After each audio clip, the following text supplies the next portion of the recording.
My name is Joe Peroni, and this is the Rise Above Project. And today we're going to do a show about Lola the Pug. We're going to talk about grief and loss. And here I have my girlfriend Heidi, who is Lola's mom. And I do, in therapy, I definitely believe, let me just move this for a second. Let me try that again. There we go. We have a nice background. It looks calm and serene, or at least it's supposed to. So in therapy, I definitely believe in journaling as a way to get out your feelings. But listen, this is the year 2021. So I also believe in video journaling. So let's move it on to that. And I think that's a good way to handle things, and you can look back at it and things like this. So today is not a thing for lessons for other people, although if you relate to it, then I'm all about that. And if you want to leave some comments about that, about your experience, I'm into that too, because obviously I know my experience, Heidi knows hers, but we're definitely not experts in this. And I think one of the things that helps is having support from other people and knowing you're not alone. What I notice about pet grief is that it's kind of like this thing that socially it's not really that well accepted, and so you can feel the pain, but a lot of it is you're kind of alone in that.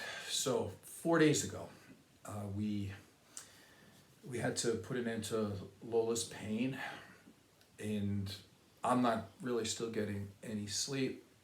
It's been really difficult, but I have Heidi here to help along and ask her about how she's been doing lately. Well, it's not easy. I mean, I'll be honest with you, I'm away from the house most of the day. So I'm busy, I'm in the salon, the gym where I happen to be. So the hard part for me is when I come home after work and she's not in her bed anymore, because the bed was like right across from the front door, and the fact that she was very present as far as her breathing. Even before she got sick, pugs have that snoring thing they always do, and you always knew that she was around either by her breathing or just she would get up out of the bed and walk, part way through the kitchen, and she'd either start barking at me or, she was, wanting some food. The night, the morning for me is harder only because that was seemed like my time of the day when I would get up with her and do the feeding thing while you went to the gym and did your thing, and, made it so that Lola wasn't alone more than a few hours at a time. So for me, it's that, and it's also,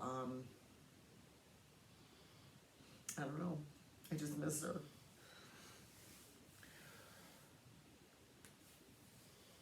One of the things that I've noticed in the last few days too is the schedule change.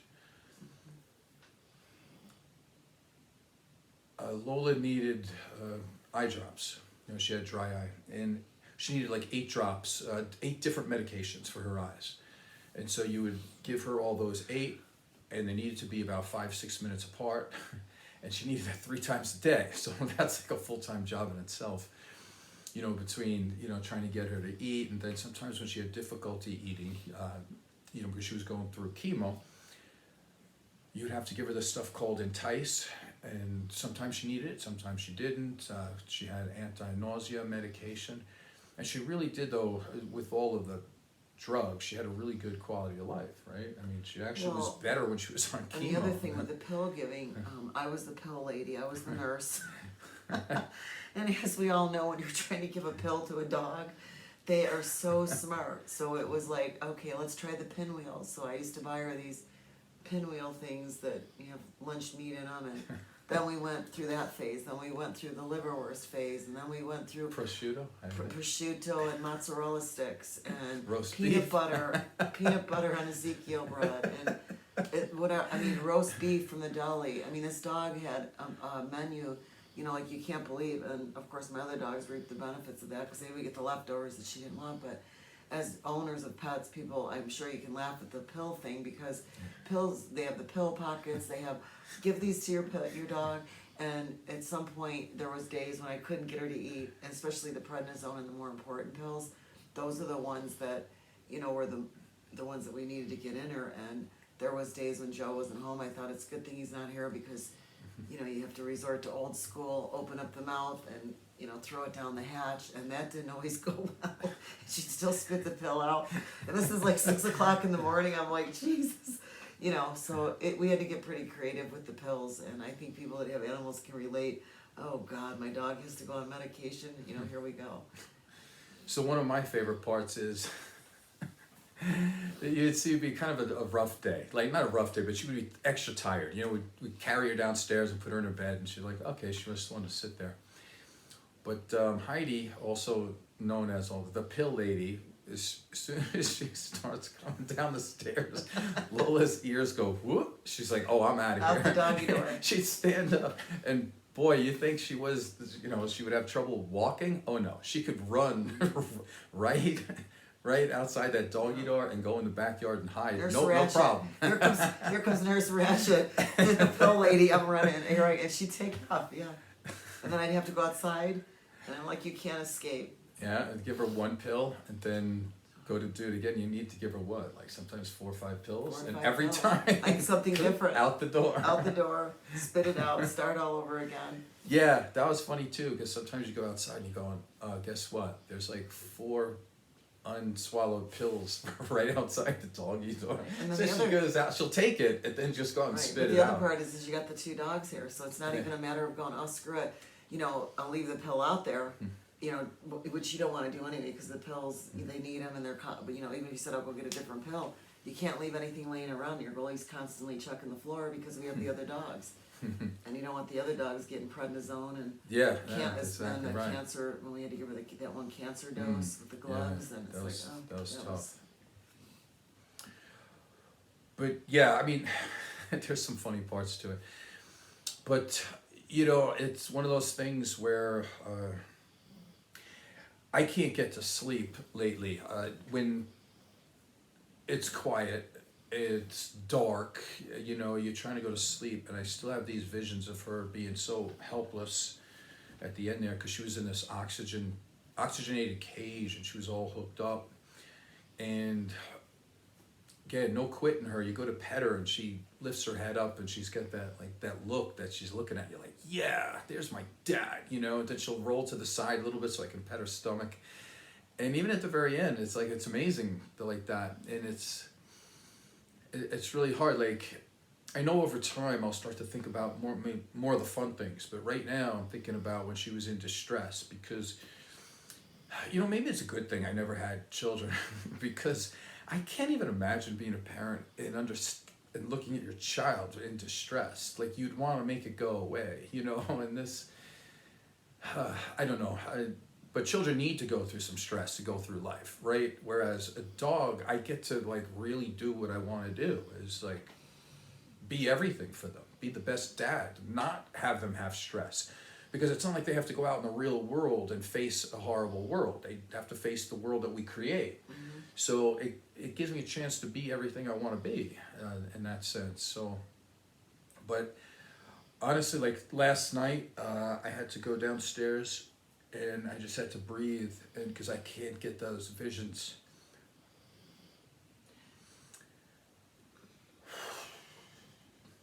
That might take a little while, and I think one of the things to try to, you know, I mean, at least for me, I mean, I can't tell you how to deal with stuff because we all do things differently.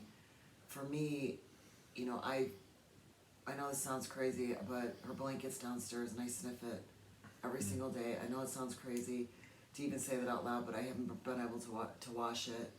And when I go to bed at night, I try to remember more of, you know, when she'd sit on the table when we first bought her, you know, and she would sit next to my coffee cup, and she always looked kind of like weird. Like, she always had these big buggy eyes, and she would just sit there, and she'd always sit on her side with her legs open. And I try to think about, you know, that pug, you know, running around the backyard, getting the zoomies, they call them, where did she get the other dogs going? And, you know, that's where I try to, like, refocus, because you know, it's hard to get rid of the... Yeah, I had a vision the other day, too. So we have, like, an 85-pound chow, and chows are known as being really tough dogs that are... they're good watchdogs. I mean, you think about pit bulls and chows, they're in the same kind of category when it comes to size and strength and tenacity and, you know, the ability to be vicious when they need to be. It's funny, so Lola was about, what was she, 5 years old when we got Kubi. Kubi was just a puppy. And he, of course, was trying to do that dominance thing even when he was a puppy. He was trying to like fight Lola, and Lola, you know, pugs don't fight. So she would just like get back and she would run him over. Because she doesn't have any biting power. Pugs don't really bite, you know? But she would like run him over. Do you remember like She'd wait for him to walk by and then she'd jump, kind of like yeah, a so cat. she was attacking a chow, you know? This went chow on for... puppy, by the way, he was about this big. It grew into like this big within 6 months, But do you remember the one day when she realized it was over? it was over. What, When he jumped do up you in the remember? chair. So when she was done, she would jump up on the chair, and Kubi could not get up there, and so she would just sit there and like make fun of him, kind of, you know, and tease him. But there was that one final day when he just got a little bit bigger and stronger, and he was able to jump up on that couch, and that ended that. Then she could never get rid of him, and then it just kind of went like that. But even up to the very end, you know, he's a big, strong dog, and she still ran the house in terms of that. Like, he was always respectful of her, and it was kind of... She ran. She actually ran both of these dogs. I mean, she was in. Yeah. She was in charge. She could even go in their food dishes and eat their food, and they wouldn't even, you know, try to stop her in any aggressive way. But. Yeah, so one of the things that's been really difficult for me is because of COVID, I've been home most of the time. So the last, however long it's been, 2 years, year and a half, especially, I've been able to take care of Lola like 24 hours a day. And if I was working too much upstairs, I couldn't really go downstairs because the dogs bark a lot. So I had to go upstairs. But if I took longer than 2 hours, she would be barking and she would want me to come down, either A, to feed her, or B, to pet her. Most of the time, just to pet her, you know, but, you know, and you get used to this, and it's like onward and over and over and over. And, you know, these last few days, I find myself, it's like I wake up in the morning because she sleeps on the pillow right next to me on my side, and I got the humidifier going for her so she can breathe better. And it's like I realize, wow, she's not there. I don't have to carry her downstairs. I don't have to, you know, Fill feed the water her. thing every night. Yeah, and go through all that. I took off from work in the morning so I can take some time to take her to the park every day, and now I'm sitting there going, And, you know, you do develop relationships, by the way. So you go to the park with Lola, and everybody's friends with Lola, and all these other people walking their dogs, and now I don't even know what to do. It's like I feel like I just need to take her leash, put it on me, and walk around by myself. You know, it's just, you get this big lack of, you know, this big open space of time. And if anybody wants to put comments here, again, because I don't have all the answers, and I'm sure I'm not the only one who's gone through this, but I've heard this when a lot of people take care of their parents too. Like in the beginning, while it's going on, they'll say it's difficult, right? It's like this difficult privilege, and they're doing all these things, and they're trying to see if their parent's okay, and all of a sudden, you know, when the inevitable happens, they get this big, massive open space, and all this where these emotions go, there's like nowhere to put them anymore, and all that extra time and space you were spending on this person or dog that you cared about, you're just sitting there by yourself, and you lose your meaning and purpose. So I was thinking, you know, what do you think about that? How has that affected you? Well, with me, like I said, it was the mornings was my time mostly with her, and then if I'd come home during the day, you know, I would feed her if you were with a client, you know, kind of break up. You know, for me, it's just more of the, you know, because honestly, you did most of the caregiving with her towards the last 2 years, the majority of it. I, as far as my schedule goes, I feel it more in the mornings when I first get up now, and then coming home after work and seeing her empty bed, you know, that's hard for me. But I think what keeps me not so, because you're home all day, now she's not here, your meaning and purpose is gone, you have your clients that you talk to, but in between that, you had other tasks to do, and before bed, you would fill up the tank and get her ready for, night. My thing was always taking care of the other animals, so for me, I still have the boys that need to be taken care of, and I have the cat, so to me, it's just, I just have a little free time in the morning, more so than I had before, and it's like, all right, let's just go for a walk, that kind of thing. So I don't think, I don't want to say it. I don't want to say that it did not affect my schedule as much as it did yours. The Thursdays when we'd have to take her, drop her off, and pick her up, we worked around both of our schedules. That way we would agree, okay, you're going to drop off, I pick up, or vice versa.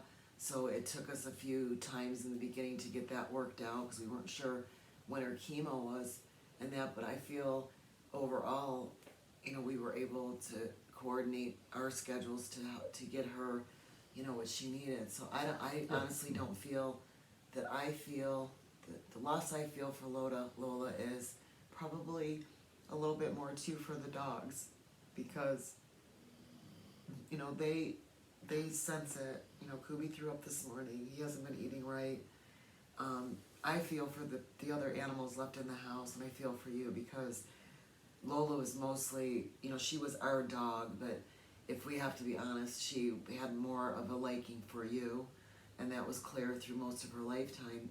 Whether or not I was doing most of the dog carrying at some point or not, she always, Daddy Joe's home, okay, bye, you're done, I'm done with you, and I'm done with Ava. She'd even ditch Ava, for you. So I think for me it's a little bit different because I still have a lot to be responsible for in my day with the stuff around the house and the other dogs, and that it doesn't affect me the same way, but it affects me in the way where I don't like seeing the boys sad and you sad and everybody, when something like this happens, there's just so much. Yeah, everybody has different feelings about it. We all have different perspectives. The one thing I have to say too is that for whatever it is in my own personality, like if I'm working for a couple of hours, Lola's barking, trying to get me to come downstairs or whatever it is, and I'd go to the bank with her, I put her in the passenger seat, and she'd sit there, and it's just like, to come upstairs at night, she would sit by the stairs and, want me to carry her up sometimes, and sometimes she didn't. Sometimes she would just run up there herself, but she always had this 100% faith in that I would be there. And, I think about that in terms of relationships all the time, like as human beings, like if we had 100% faith in our partners to do the right thing, wouldn't they live up to that instead of always questioning them and always thinking that there's something, negative? And in this case, it gives me a chance to, like, every time she needed something, I was like, yeah, I get to be Superman and I get to do that. And that's why I think it hurts so much at the end, when you see her like that, because there was nothing more I could do. Nature does what nature does. And, it's a tough thing. So I think what we're going to do on these shows is maybe split them up to a couple of different parts so they don't get too long in one section. But there's definitely one thing I want to talk about today as well, is Lola's first day that we got her. And Heidi's going to have a different perspective than me because... I'm going to say the first day you got Lola this year. What? Say it again? The first day you got Lola, because I remember, it was in August because my stepmom was visiting from New York. She'd come out every year at that time. And I remember, I'll just start with the phone call. Let me just start with this part for just for a second. Because I actually spent about 30 minutes today looking for my shirt. Now, this is how much I remember getting Lola. I have a blue shirt with gray on it, and I still have it, and I know it's in my drawer. I know it, and I remember that like clear as yesterday, and I haven't thrown the shirt away. I just don't know where it is. I meant to wear it for today's show, but I remember exactly what I wore the day that I went to go see her. I didn't really have an intention of buying her. I just kind of, I don't know what I was doing. Okay, can I rewind this just a second? Yeah. when his dog Ozzy passed away, who was a pug, and Joe and I had just started dating. We'd only been together maybe 6 months when Ozzy passed away. And I remember him saying, I'm not getting another dog for a while. This is too hard. And if I do, I'm getting another boy. And I'm like, oh God, I wish he'd get a little girl dog, because I, at the time, didn't have a lot of exposure to boy dogs, except for Sam. And then he redeemed my faith in male dogs, because I always thought male dogs were just pee crazy. That's all they did. So, okay, so then, anyway, so that was the talk before Lola the pug. He's not getting another dog. And if I do, it's going to be another male pug. And I go, okay. Well, that was my thought. Okay, and it was If his I thought. was going to get a dog. But I just, for some reason, I was feeling down, and I had obviously lost another dog.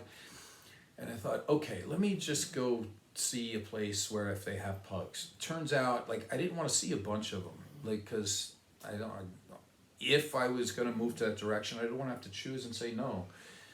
So it just happened that this one place out of nowhere had one, just one, and she was a girl, born in Oklahoma, right? On Ava's birthday. Yeah, Or no. my birthday. Your birthday. Yeah, Okay. so the paper True said that she was born on June 4th, which we got her in August. So think about that, June, July. She's only 2 months old. Yeah, 8 weeks she's old. 8 weeks old or so, somewhere in there. She's still a puppy. She's this big. Born in, no, she was like, She was like this. Itsy I bitsy. had a cup that was like this big, one of those big giant cups. She could sit inside of it. That's how small she was. and so I thought, okay, I'm not ready to get a dog yet, but it's a girl, and that's why I would say no, because I didn't really want a girl dog. So then I thought, I know what I'm going to do. I'm going to call up Heidi, because I knew Heidi at the time, but you know, we weren't that close yet, right? Not super close. Well, I think we were pretty close. But, Pretty yeah, but I happy, mean, not- you didn't move in yet or No, anything. no, I was still I mean, living in I the was house. trying to let you know, like, I was trying to, like, test to see if you were a good person. Like, if you like dogs and, you know, if we could make a decision together kind of thing. So I kind of called you, and so Heidi comes there. You get this little itsy bitsy pug, and I was like, but I don't really want this. The dog was crazy. She was running all over the place, and then all of a sudden she just ran to me, and then just in 1 second she just went to sleep, and she just leaned right on me. And anyway, so that was sold. So I got Lola, and we're sitting there, and I think we're at the cashier, the register, and the thing pops up, and again, we didn't know each other that well. Well, no, she because- handed me the receipt, and Yeah. you carried her out. Like, she Yeah. goes, okay, do you want your bill? And we had dog food, and we had the bowls and the whole thing, and I think you carried her in the big bag of food. Yeah. And then they threw the receipt at me, and I just happened to be walking out, and I remember looking at it and going, you paid $1,600 for her? I thought it said 600 at first, or I don't even, or 16. I don't know what I was thinking, but then he goes, yeah, I did. Yeah. And I was like, okay, that's a lot of money for a dog, but No, it's worth not. it. Listen, in the end, that was the best investment I've ever made. Like, that's nothing. So, yeah. I mean, there's a million stories there. Tell But a her story. personality alone, though, with Joe's personality, Joe, if anybody that knows you knows that you're very, this is how you are. You're very calm most of the time. Yeah. You're very quiet usually. And here's this dog that has so much energy, Lola. She's like a bouncing bean. And I just remember going, oh my God, are you sure? Because her energy level and your energy level was so like opposite, but yet. Well, yeah, I mean, so I'll tell you what I remember too, and then And I was want to just talk like, about, Ava, but so I bring her home, and I'm very shy around other people. I'm very introverted. Like, I don't sing or anything like that in front of other people, but I would sing to my dog though. And I remember for whatever reason, I was tired, and I lied down, and I put her near me on the bed, and I just kept looking at her, and I was holding her, I go, I'm your dad.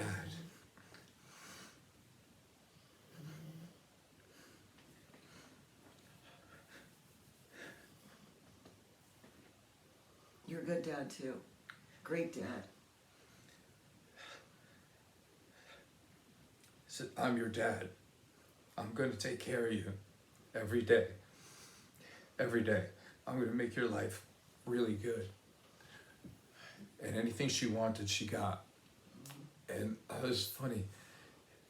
she crawled up by my neck and she could feel the pulse on my neck, and that's where she would sleep. Like the first year of her life, she would come up on the pillow and just make a little circle and just sit right by my ear and by my neck. And as she got bigger, she would be like a hot water bottle, because if I was like this, she would sneak underneath my arm and she'd be here, and if I ever moved, she'd push up against it. And that's one of the things I remember when she was really young.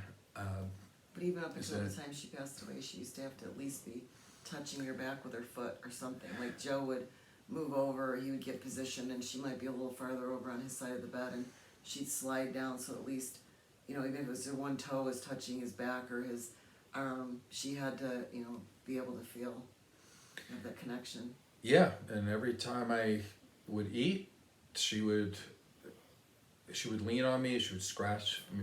There was a time when she was going through this phase too, where she knew what time I'd go to work, and I would be sitting in the kitchen, and what she would do is she would come over and she would like lie down on my feet so I wouldn't move my feet. You know, she did that too. So tell a story about your daughter, Ava. Oh, so Ava was getting her wisdom teeth pulled out. She was getting her braces, and Joe said, well, why don't you let her stay over there, and she can, you know, dogs are really good with kids when they're sick and they don't feel good. So that was, because I was in my house with my daughter and Joe was, you know, in his house. So that was the start of the co-parenting thing for us, because then, you know, of course, as it would go, Ava fell in love with this little tiny pug, and the pug loved her, and she was great with Ava. When Ava's, you know, teeth were extracted, Ava would just lay on the couch and hold this little tiny puppy, and, you know, the puppy was small and she'd be totally happy just to chill out and fall asleep on Ava's chest. So she became our family pet. So she would spend time, what was it, a couple nights a week with your other dogs, because you had Chloe and who else was? Yeah, Sam was still alive. Sam and Chloe and Lola. So they would come over to my house. You know, what would they do? Come over during the week. Yeah. Sunday, I think Sunday was the day that I'd bring them home, and then maybe Wednesday, Thursday, Lola and your dogs would come back until the weekend again, because then we'd have our date night and, you know, whatever. But if we did that for almost, what, a year, 6 months to a about year, that. Going back and forth with, you know, Lola spending time with me and Ava, and then the rest of the time with you. Yeah, so pugs are born and bred to be lap dogs. That's what they do. So it's perfect, which fits my personality, because I do all the working out and all that stuff. I don't want to come home and, you know, I'm not, you know, I'm more mellow, and so she was perfect for that. I want to keep these to about 30 minutes, and I think what we kind of plan is to do multiple shows about this, and, you know, if people like it, great. If you don't, that's okay too. Again, we're doing it for ourselves. It's like video journaling, but I do want to mention one more thing about, unless you want more. Well, I was going to add on that I think the next one that we would do would be more on Lola's treatments with the chemo, and, you know, how she handled that, because so many people, you know, are misinformed about how, you know, this misconception, because we think about it in people terms and talk about it's not as bad on the animal as people think it is, but just so people are aware of. Yeah, no, I think that's worthy. And if anybody, again, wants to leave a comment to say, hey, can you talk about this, I'll do that too. That's all right. But there's one more thing I want to leave with, because I think it's really funny, considering that Lola was so stubborn. She's like a little terrorist, you know. Like she'll tell you exactly what she wants. She used to climb up on the couch and just hit me for food and stuff like that. So I'm going to ask Heidi this. She didn't know I was going to ask her this. So, do you remember taking her on Friday nights to, what class was that again, at PetSmart?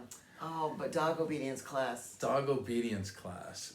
I think I have. It's here. I had it in the closet with the boys. Yeah, she actually graduated. She did graduate. Because I had thoughts about making her one of those pet therapy dogs, but that never happened. But she did pass, though. She passed her class. Lola always had her own, whatever you want to call it. She was a stubborn pug, and I mean, she was obedient, but she's like, I'm not into this whole. But it's funny. So, again, when she was really young, I would make her try to sit for food and be like, okay, sit, and then like Kubi the chow would sit, You know, Everybody would sit, Nelson but would Lola- sit, the labs would sit, everybody would sit, and Lola's still standing there. I'm like, Lola's the only one who graduated Obedience, from and she's obedience not class, and obedient she at all. can't even sit. Or So you'd funny. say, come here, and she'd run the other way. It's like, I'd say, come on, come in the house. She'd run around the old house, the patio. I'd Yeah. say, come on, you're going in, the dogs are going in. And she'd run to the other back gate. She didn't want to go in. You know, she just wasn't, so I had to go get her, pick her up, bring her in the house. Because a lot of times she wouldn't come in on her own. Yeah, that's true. You know, she was always stubborn. All right, so we're about 30 minutes, so I think we'll leave it here. Anything else did you want to add? Just for people to listen to Joe's show and subscribe and send it out to your friends, you know, share it so that he can get some more action. I mean, he's got a lot now, but a little bit more would certainly help. And the shows are great, so you should try to support him if you can.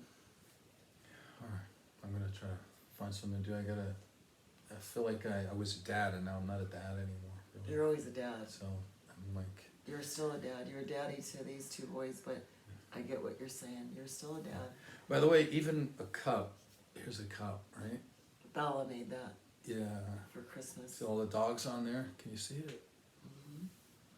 Yep, those are all our There's fur Lola babies. right there. All right. Well, thanks for listening, and we'll do we'll continue with some of these shows at a different time. Thank you. This is the Bye. Rise Above Show with Joseph Peroni.